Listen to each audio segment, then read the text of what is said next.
হৃদয় আমার নাচে রে আজিকে, ময়ূরের মতো নাচে রে হৃদয় নাচে রে। শতবরণের ভাব উচ্ছ্বাস কলাপের মতো করেছে বিকাশ। আকুল পরাণ আকাশে চাহিয়া উল্লাসে কারে যাচে রে। হৃদয় আমার নাচে রে আজিকে, ময়ূরের মতো নাচে রে হৃদয় নাচে রে। বন্ধুগণ, আজকের এই মধ্যরাতে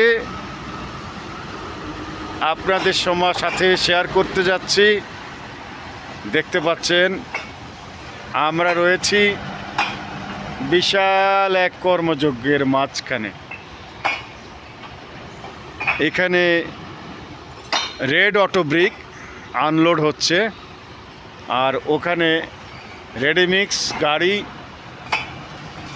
আনলোডের জন্যে প্রস্তুতি নিচ্ছে। এই কর্মযজ্ঞ চলছে ঢাকা সিটির প্রাণকেন্দ্র শাহবাগে। মধ্যরাত, এখন রাত দুটো পার হয়ে গেছে। হ্যাঁ, মধ্যরাত দুটো কটা দেখি, দেখা তো, হ্যাঁ 2:11 এ সময় আপনাদেরকে রবীন্দ্রনাথের সুরে দুটো লাইন গেয়ে শোনালাম। আসলে ওপাশে রয়েছে হাদি ভাই, শুয়ে আছে কবি নজরুলের পাশে। কবি নজরুলের লেখা আর হাদি ভাইয়ের আবৃত্তি ছিল সেই বিদ্রোহী কবিতা। এখনও গা শিউরে ওঠে। শাহবাগে আসলেই মনে হয় শুধুমাত্র হাদি ভাইয়ের আবেগঘন কণ্ঠ। দেশকে আমরা যারা ভালোবাসি, কেন জানি দেশের মানুষ, দেশের দুষ্ট মানুষগুলো তাদেরকে খুব বেশি পছন্দ করে, যে কারণে তাদের পিছু লাগে, আস্তে আস্তে তাদেরকে ধ্বংস করে দেয়। এক নেতাকে হারিয়েছি 75 সালে, শেখ মুজিবুর রহমান। এরপরে আরেক নেতাকে হারালাম 79 সালে, জিয়াউর রহমান। তারপরে একজন তরুণ নেতা হাদি ভাইকে হারালাম এই 26-এ। জানি না এরপরে দেশে কি হচ্ছে, তবে যেহেতু 12 তারিখে ইলেকশন, এই দেশের জন্যে একটি নতুন বাংলাদেশ বিনির্মাণের জন্য একটি জন্ম লগ্ন হতে চলেছে হয়তো 12 তারিখ। কারণ এদিনে রচিত হবে গণভোট। আমরা অবশ্যই মুখিয়ে আসি, সবাই অপেক্ষা করছি, এবং জনগণের ইচ্ছা আকাঙ্ক্ষাকে উন্মোচনের দিন এবং বাস্তবায়নের দিন 12 তারিখ। আমরা যদি ভোটে জয়যুক্ত করি, এদেশের নতুন বাংলাদেশের জন্মদিন হবে। আর যদি আমরা জয়যুক্ত না করি, তাহলেই আমরা এদেশকে আর নতুনভাবে সাজাতে পারবো না। আবার সেই কবে আবার গণ অভ্যুত্থান হবে, কবে আবার হাদির মতো নেতা চলে আসবে, কবে সে মারা যাবে, আবার কবে কি হবে, আসলে ওই স্মৃতি, ওই চিন্তা আমরা আর করি না। আমরা একটাই জিনিস ভাবব, যে আমরা যেন দেশকে ভালোবাসি, দেশের মানুষকে ভালোবাসি। আমি যেমন অস্ট্রেলিয়ায় লেখাপড়া করে বাংলাদেশে এসে ব্যবসা করছি, আমার মতো চেতনাধারী যারা রয়েছেন তারাও যেন তাই করেন। এদেশকে এগিয়ে নিয়ে যাওয়ার জন্য আসলে এর বাইরে কিছু নেই।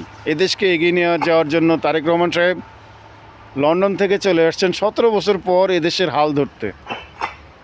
তাকে একটা সুযোগ দেওয়ার জন্য সে সবার কাছে চাচ্ছে সুযোগ। সেই সুযোগটা সে চাইতেই পারে, আমরাও জানি সে যোগ্য উত্তরসূরি। কিন্তু তারপরেও তার আশেপাশের কিছু লোক আছে প্রশ্নবিদ্ধ। আমি মনে করি যে আপনার ব্যক্তিগত চিন্তাভাবনা থেকে আপনার নেতা নির্বাচন করুন, কিন্তু অবশ্যই আমি একটা অনুগ্রহ করে একটা অনুরোধ করি, সেটা হলো অবশ্যই আমরা সবাই যেন হাঁ ভোটে এই দেশকে জয়যুক্ত করি এবং নতুন বাংলাদেশের একটা জন্মদিন ঘোষণা করতে পারি। 12 তারিখ হাঁ ভোট দিয়ে আমরা বাংলাদেশের নতুন স্বাধীনতা দিবস হিসাবে 16 ডিসেম্বর যেরকম আমরা মুক্তিযুদ্ধকে পালন করি, যে স্বাধীন হয়েছে আমাদের দেশ 16 ডিসেম্বরে, তেমনি এটা হবে পুনর্জন্ম দিবস হিসাবে। কি বলো? বাংলাদেশের পুনর্জন্ম দিবস হবে 12ই ফেব্রুয়ারি, তাই না? সবাই আমরা যদি হাঁ ভোট দিতে পারি তাহলে অবশ্যই বাংলাদেশের পুনর্জন্ম দিবস রচিত হবে। সো সবাইকে সেই অনুরোধটুকু করি এবং সাধুবাদ জানাই এবং সবাইকে বিশেষ অনুরোধ করি যে ডক্টর ইউনূসের ইচ্ছা, এদেশের ইচ্ছা, এদেশের মানুষের মাটি মানুষের একটি গণ ইচ্ছা, গণ আকাঙ্ক্ষা হলো এই দেশকে আমরা এগিয়ে নিয়ে যাই, এদেশকে আমরা যেন আর পিছাতে না দিই। আমরা যারা উদীয়মান রয়েছি, যারা নতুন প্রজন্ম রয়েছি, তাদের জন্য এটি একটি মাইল ফলক। কাজেই আর দেরি না করে এখন থেকে আমরা সোচ্চার হব, সচেতন থাকব, সচেতন নাগরিক হিসাবে এই দেশকে গড়ে তুলব। আর বন্ধুরা, যারা আপনারা কনস্ট্রাকশন ম্যাটেরিয়ালস খুঁজছেন তাদের জন্য এই জ্বলন্ত উদাহরণ। দাঁড়িয়ে আছি শিশু পার্কের ভেতরে আমাদের কনস্ট্রাকশন ম্যাটেরিয়ালস। এখানে আজকে অটো ব্রিক্স এসছে, আনলোড হচ্ছে, দেখতে পাচ্ছেন আপনারা, কোয়ালিটি ব্রিক। এই ব্রিকটা সম্পর্কে দু চারটি কথা বলি। যেমন ধরেন, এটি একটি রেড কালার অটো ব্রিক, এটি অটোমেটেড মেশিনে তৈরি ব্রিক। এর সাইজ হচ্ছে 9.5, 4.5, 2.75। এই ব্রিকটি হচ্ছে প্লাস্টারিং ব্রিক। এই ব্রিকে আপনারা চাইলে এক পাশে পয়েন্টিং করতে পারবেন, কারণ এই ব্রিকের ওয়ান সাইড 100% ফ্রেশ, আর the other side is 60 to 80% fresh. That's why এক পাশে আপনারা পয়েন্টিং করতে পারবেন। অর্থাৎ ভবনের যদি ব্যবহার করতে চান ওয়াল হিসাবে ব্রিক ওয়াল, সেক্ষেত্রে বাইরে আপনারা আস্তর না করে ভেতরে আস্তর করতে পারবেন। তাতে করে আপনারা বছর বছর যদি ফ্ল্যাটের ভেতরে বা রুমের ভেতরে কালার চেঞ্জ করতে চান সেক্ষেত্রে সেটা করতে পারবেন। এই ব্রিকটা যেহেতু প্লাস্টারিং ব্রিক, ডেফিনেটলি আপনি যখন এটা ব্যবহার করবেন অবশ্যই প্রচুর পরিমাণে পানি খাওয়াবেন, দেন এটা ব্যবহার করবেন। দেখবেন যে ব্রিকের কালারটা চমৎকার আসবে এবং তখন আরও ফিনিশিংটা দারুণ আসবে। এই ব্রিকটা পানি খাবে, প্রচুর পানি খাবে। সো আস্তরের সময় ডেফিনেটলি হাউস করে নেবেন, হাউস করে এটি ব্যবহার করা যাবে চমৎকারভাবে। এই ব্রিকটা দীর্ঘস্থায়ী, এর স্ট্রেংথ অনেক বেশি, এর PSI হচ্ছে 6000। সো এই ব্রিকটা যখন আপনি ব্যবহার করবেন তখন এটা অবশ্যই ইকো ফ্রেন্ডলি এবং এই ব্রিকটার কারণে ফ্ল্যাটের ভেতরে গরম হবে না। এবং এই ব্রিকের কারণে যদি আপনি এই ব্রিকটা ইউজ করেন ওয়ালে, সেক্ষেত্রে কখনও যদি আপনার বাসায় আগুন লাগে তাহলে এটা ছড়াবে না, আগুনটা ছড়াবে না। আর এটা অবশ্যই সাউন্ড প্রোটেক্ট করে। এই ব্রিক দিয়ে যদি আপনি ওয়াল তৈরি করেন তাহলে দেখবেন যে রুমের ভেতরে বাইরের সাউন্ডটা আসে না, প্রোটেক্টিভ। এইখানে এই ব্রিকের আরেকটা গুণ হচ্ছে, এই ব্রিকে ওয়ালে তৈরি করে রুমের ভেতরে আপনি যদি এসি লাগান সেক্ষেত্রে ওয়ার্মিং হবে খুব দ্রুত এবং কমফোর্ট পাবেন বেশি। সো বন্ধুরা, যারা আপনারা অটো ব্রিক খুঁজছেন তারা অবশ্যই প্রাপ্তি লিমিটে যোগাযোগ করতে পারেন। এছাড়া রয়েছে কনস্ট্রাকশন ম্যাটেরিয়ালসের মধ্যে auto brick, Bangla brick, stone, sands, parking tiles. So আমাদের কাছে আপনারা আরও তথ্য জানাবার জন্যে যোগাযোগ করুন 09617171439। আবার বলছি 09617171439 এই নম্বরে। দুঃখিত, আপনারা যোগাযোগ করতে পারেন 01811377625, 01811377736। আরেকটি নাম্বার রয়েছে 01811378034। এই নাম্বারগুলোতে আপনারা অর্ডার করতে পারেন।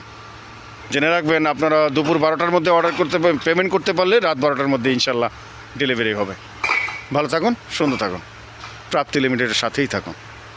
মাটি টানে আপন নিবাস, ইটের ঘরে শান্তির আবাস। প্রাপ্তি লিমিটেড, আপনার বিশ্বস্ত রিয়েল এস্টেট বন্ধু। ধন্যবাদ।